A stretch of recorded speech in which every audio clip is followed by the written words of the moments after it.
Presenting the award is PMPC Assistant Treasurer Lourdes Fabian. Congrats.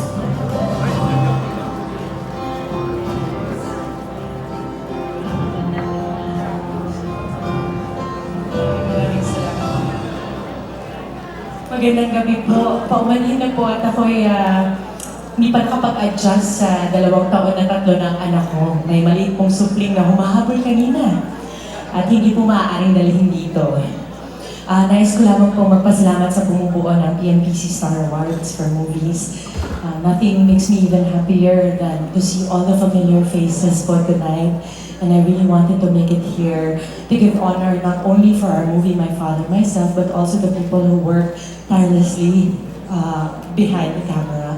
Maraming salamat po sa karangalan na ito. I'd like to share this to our 360 Media Network family, Mylan Carrillo. We also have mentor, Sir Brian Gimante. Of course, my favorite, Sir Dennis, Mother Dennis Evangelista, na parang siya talaga yung humakot ng awards tonight. Mother Dennis, every time may ginagawa ako sa'yo, laging papanalunin. Huwag mo kong kalimutan sa susunod mong pelikula.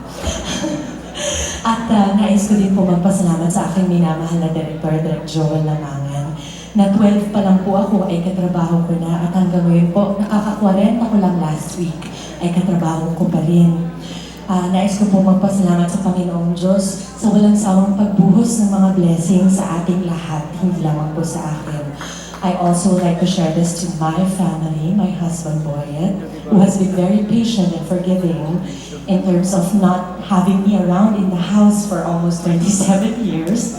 My children, Cap Cali, Alonzo, and Ilio, and of course my ABS-CBN and Star Magic family, Kuya Alan, Tay Lauren. Maraming salamat po sa inyo. And I'd like to share this very special award to my co-nominees. I see my Auntie Nikki Valdez, who did a stellar job with Family Matters. And congratulations, Direk Noel and Direk Elfren. I miss you so much. Maraming salamat po, PMPC Star Awards, for this beautiful recognition. And of course, Queen Carrillo sa panulat po niya. Sana po wala po akong nakalimutan. Maraming salamat po sa inyo at sana po patuloy po ang pagsuporta natin sa pelikulang Pilipino dahil sa ganitong paraan kahit papano we are changing lives. Maraming salamat.